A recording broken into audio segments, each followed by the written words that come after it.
Hey guys, welcome back to KF52 vlogs. ನಾನು ನಿಮ್ಮ Akash Raju.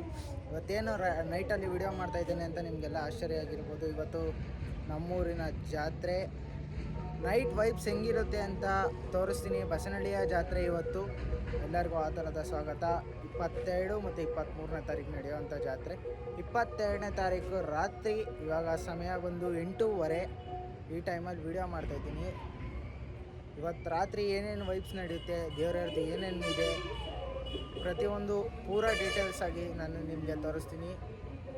Like ಮಾಡ್ಕೊಂಡಿರಿ, share ಮಾಡ್ಕೊಂಡಿರಿ, subscribe ಮಾಡ್ಕೊಂಡಿರಿ ಚಾನಲ್ಗೆ ಅಂತ ಹೇಳ್ತಾ ಬನ್ನಿ ದೇವಸ್ಥಾನದ ವ್ಯೂ ತೋರಿಸ್ತೀನಿ ನಾನು ನಿಮ್ಗೆ ಹೆಂಗಿದೆ ಅಂತ. How is it looking? ಹೇಗಿದೆ ದೇವಸ್ಥಾನದ ಒಳಗೋಗಿ ಪೂರಾ 360 ವ್ಯೂವು ಮತ್ತು ಇವತ್ತು ನಡೆಯುವಂತಹ ಫಂಕ್ಷನ್ಸ್ ಏನೇನಿದ್ದಾವೆ ಎಲ್ಲ ಪ್ರತಿಯೊಂದನ್ನು ಕೂಡ ನಾನು ನಿಮಗೆ ಇವತ್ತು ಡೀಟೇಲಾಗಿ ತೋರಿಸ್ತೀನಿ ಮತ್ತು ದೇವಸ್ಥಾನದ ಡೀಟೇಲ್ಸ್ ಕೂಡ ಕೊಡ್ತಾಯಿದ್ದೀನಿ.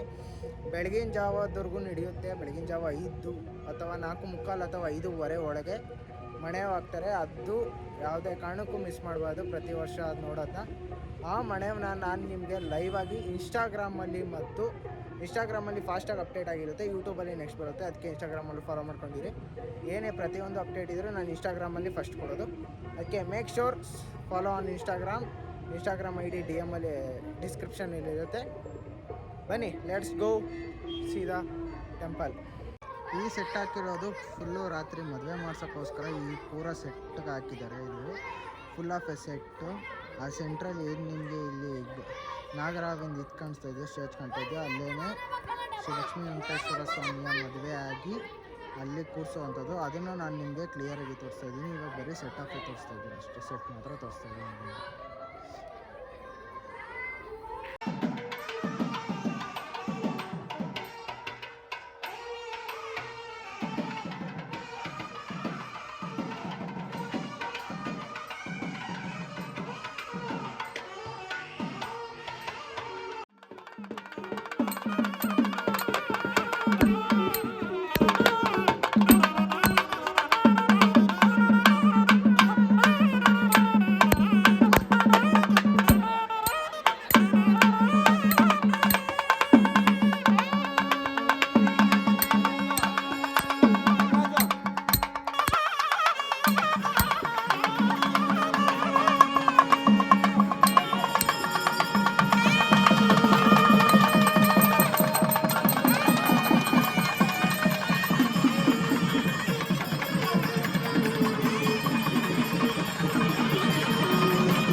ನೋಡ್ಕೊಂಡು ನೀನು ತಕ್ಕೋಬೇಕು.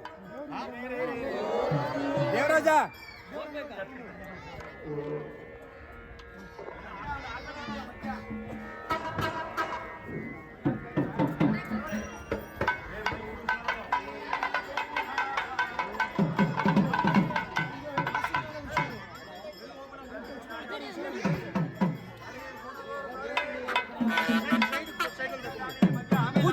ಆಮೇಲೆ ತಗೊಂಡವ್ರ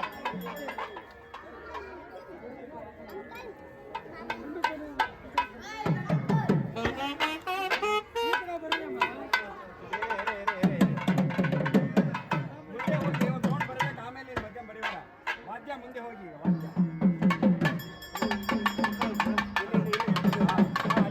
ಸೈಡಿಂದ ಆಮೇಲೆ ಇದು ಮಾಡ್ತೀವಿ. ಆಮೇಲೆ ಸೆಂಟರ್ ಬರುವಂತ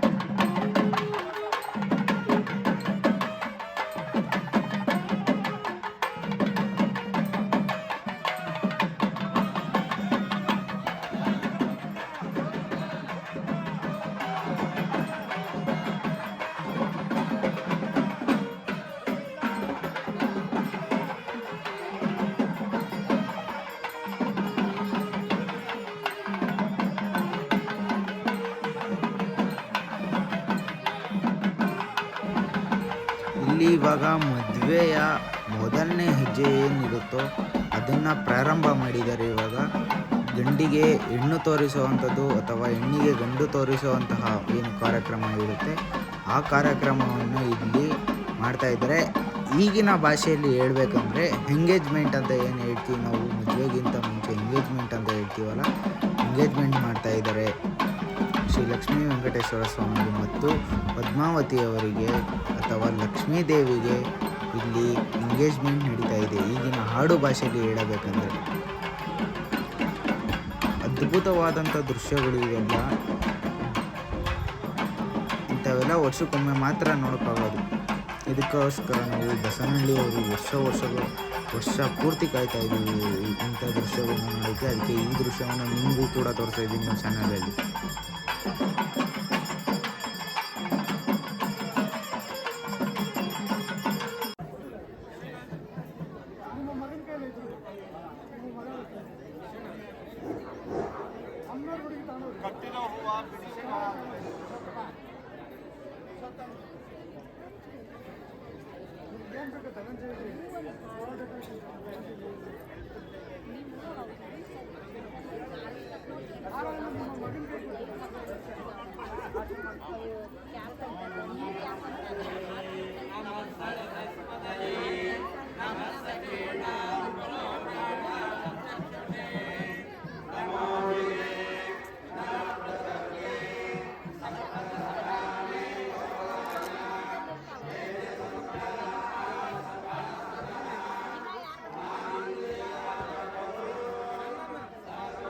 ಇಲ್ಲಿ ನಿಮಗೆ ಏನಾಗ್ತಾ ಇರ್ಬೋದು ಅಂತ ನಿಮಗೆ ಒಂದು ಸ್ವಲ್ಪ ಕನ್ಫ್ಯೂಷನ್ ಆಗಿರ್ಬೋದು. ಇಲ್ಲಿವಾಗ ದೇವರಿಗೆ ಮದುವೆ ಕಾರ್ಯಕ್ರಮ ನಡೀತಾ ಇದೆ. ಎರಡೂ ಕಡೆಯ ಹೆಣ್ಣಿನ ಸಂಬಂಧಿಕರು ಮತ್ತು ಗಂಡಿನ ಸಂಬಂಧಿಕರು ಏನಿರ್ತಾರೋ ಮದುವೆಯಲ್ಲಿ ಏನು ಪ್ರೋಗ್ರಾಮ್ನ ಮಾಡ್ತಾರೋ ಅದನ್ನು ಇಲ್ಲಿ ನಡೆಸಲಾಗ್ತಾ ಇದೆ.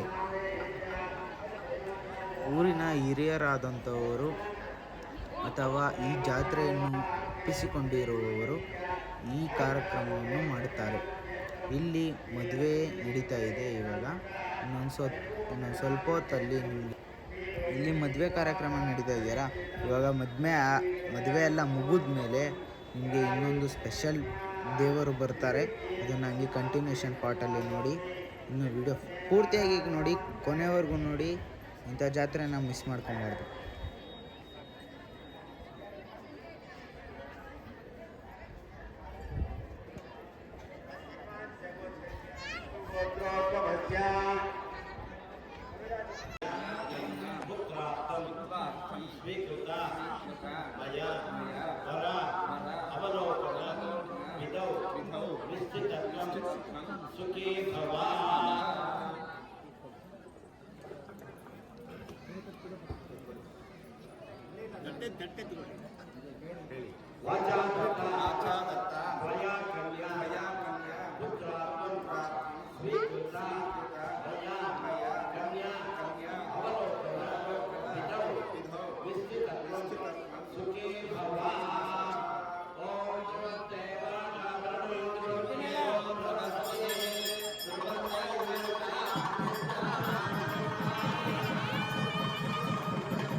ಇಲ್ಲಿ ಇವಾಗ ಮದುವೆ ಎಲ್ಲ ಮುಗಿದಿದೆ. ನೆಕ್ಸ್ಟು ದೇವ್ರನ್ನ ಮೆರವಣಿಗೆ ಕರ್ಕೊಂಡು ಹೋಗೋಕ್ಕೆ ಗರುಡ ದೇವರನ್ನು ಕರೆಸ್ತಾರೆ. ಈ ಬಸವನಹಳ್ಳಿಯ ಮೇನ್ ದೇವರಂದರೆ ಗರುಡ ಸ್ವಾಮಿ, ಗರುಡಪ್ಪ ಅಥವಾ ಇನ್ನು ಬೇರೆ ಬೇರೆ ರೀತಿಯಾದಂಥ ಕರೀತಾರೆ.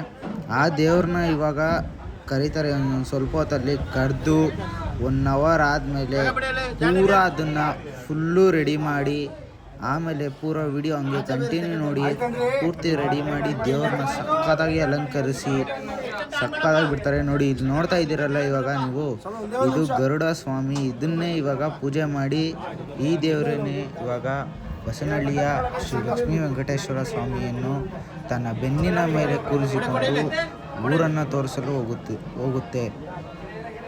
ಇವಾಗ ಈ ದೇವ್ರನ್ನ ಆಚೆಗಡೆ ತಂದು ದೇವಸ್ಥಾನದ ಫುಲ್ಲು ರೌಂಡ್ ಹಾಕಿ 1 hour ಆದಮೇಲೆ ದೇವ್ರನ್ನ ರೆಡಿ ಮಾಡ್ತಾರೆ. ರೆಡಿ ಮಾಡೋದನ್ನ ನೋಡೋದಕ್ಕೆ 2 ಕಣ್ಣು ಸಾಲದು. ಈ ದೇವಸ್ಥಾನದ ಇತಿಹಾಸನ ಒಂದು ಸ್ವಲ್ಪ ಹೊತ್ತು ಬಿಟ್ಟಾದಮೇಲೆ ಸಪ್ರೇಟಾಗಿ ದೇವಸ್ಥಾನದ ಅಂತಲೇ ವಿಡಿಯೋ ಮಾಡ್ತೀನಿ. ಆವಾಗ ನಿಮಗೆ ಈ ದೇವಸ್ಥಾನದ ಹಿಂದಿನ ಇತಿಹಾಸ ಹೇಳ್ತೀನಿ. ಯಾಕಂದರೆ ಈ ವಿಡಿಯೋದಲ್ಲಿ ನೋಡಿದರೆ ನಿಮಗೆ ಪೂರ ಕನ್ಫ್ಯೂಸ್ ಆಗುತ್ತೆ ಏನು ನಡೀತಾ ಇದೆ ಅಂತ. ಇದು ಪೂರ ಕನ್ಫ್ಯೂಸ್ ಆಗೋದ್ರಿಂದ ಕಾರಣ, ಅದಕ್ಕೆ ನಾನು ಸಪ್ರೇಟಾಗಿ ಹೇಳ್ತೀನಿ. ಇವಾಗ ವಾಲ್ಗಾನೆಲ್ಲ ಊದಿಸ್ತಾ ಇದ್ದಾರೆ, ದೇವರಿಗೆ ಮದ ಏರಿಸಿದ್ದಾರೆ. ಅಂದರೆ ದೇವರು ತನ್ನಗೆ ಆ ಮೂರ್ತಿಯ ಮೇಲೆ ದೇವರು ಬಂದು ಕೂದಿದೆ. ಇವಾಗ ಆ ದೇವ್ರನ್ನ ಆಚೆಗಡೆ ಕರ್ಕೊಂಬರ್ತಾರೆ. ನೋಡಿ, ಅಲ್ಲಿ ಅಕಸ್ಮಾತ್ ಯಾರಾದರೂ ಸಿಕ್ಕಿದ್ರೆ ಅವ್ರಿಗೆ ದೇವರು ಹೆವಿ ಬುದ್ಧಿ ಕಲಿಸುತ್ತೆ ಅಂತ ಹೇಳ್ತಾರೆ. ಅದಕ್ಕೆ ನೋಡಿ ಪೂಜಾರೆಲ್ಲ ಹೋಗಿ ಹೋಗಿ ಹೋಗಿ ಅಂತ ಇದ್ದಾರೆ. ಇನ್ನು ನಾವು ಆಚೆ ಹೋಗ್ಬಿಡೋಣ.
ಈಗ ದೇವ್ರನ್ನ ಹೊರಗಡೆ ಎಲ್ಲ ಪೂರ ಕರ್ಕೊಂಬಂದು ದೇವಸ್ಥಾನನ ರೌಂಡ್ಸ್ ಆಗ್ತಾ ಇದ್ದಾರೆ. ಈಗ ಒಂದು ಮಣೆಯ ಮೇಲೆ ದೇವ್ರನ್ನ ಕೂರಿಸ್ತಾರೆ.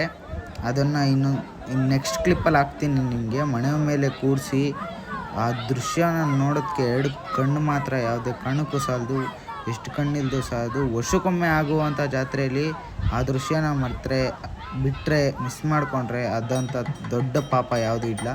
ಈಗ ನೋಡ್ತಾ ಇದ್ದೀರಲ್ಲ ನೀವು, ಆ ದೇವ್ರನ್ನ ಕೂರ್ಸಾದ್ಮೇಲೆ ಮಾಡಿ ದೇವರಿಗೆ ಊರನ್ನ ರೌಂಡ್ಸ್ ಹಾಕೋದಕ್ಕೆ ರೆಡಿ ಮಾಡ್ತಾ ಇದ್ದಾರೆ. ಇವಾಗ ದೃಷ್ಟಿಯೆಲ್ಲ ತೆಗೆದು ಒಳ್ಳೊಳ್ಳೆ ಪೂಜೆ ಎಲ್ಲ ಮಾಡಿ ದೇವರಿಗೆ ಸಕ್ಕತ್ತಾಗಿ ಇದು ಮಾಡ್ತಾಯಿದ್ದಾರೆ. ನೈವೇದ್ಯ ಎಲ್ಲ ಕೊಡ್ತಾಯಿದ್ದಾರೆ. ಇವಾಗ ನೋಡಿ, ಆ ದೇವರನ್ನು ನೋಡಿ ಎಷ್ಟು ಸಕ್ಕತ್ತಾಗಿ ರೆಡಿ ಮಾಡಿದ್ದಾರೆ ಅಂದರೆ ಫುಲ್ಲು ಸಕ್ಕತ್ತಾಗಿ ರೆಡಿ ಮಾಡಿದ್ದಾರೆ. ಈ ವಿಡಿಯೋದಲ್ಲಿ ನಾನು ಯಾವುದೇ ಕಾರಣಕ್ಕೂ ಪೂರ ಒಂದು ದಿವಸದ್ದು ಪೂರ ನೋಡೋಕ್ಕಾಗಲ್ಲ. ಈ ಜಾತ್ರೆ ವಿಡಿಯೋ ನಿಮಗೆ ಏನಿಲ್ಲ ಅಂದರೂ 2-3 ವಿಡಿಯೋ ಬರುತ್ತೆ. ಎಂಜಾಯ್ ಮಾಡಿ, ಲೈಕ್ ಮಾಡ್ಕೊಂಡಿರಿ, ಶೇರ್ ಮಾಡ್ಕೊಂಡಿರಿ, ಸಬ್ಸ್ಕ್ರೈಬ್ ಮಾಡ್ಕೊಂಡಿರಿ ಚಾನಲ್ನ. ಯಾಕಂದರೆ ಈ ಥರ ವೀಡಿಯೋಸ್ಗಳು ಮತ್ತೆ ಬರ್ತಾ ಇದ್ದಾವೆ. ಹಾಗೂ ಇನ್ನೊಂದು ಮಾತು ಹೇಳ್ತೀನಿ, ಈ ಬಸವನಹಳ್ಳಿಯ ಇತಿಹಾಸವನ್ನು ನಾನು ಇನ್ನೊಂದು ಸಪ್ರೇಟಾಗಿ ವಿಡಿಯೋ ಮಾಡಿ ಹೇಳ್ತೀನಿ.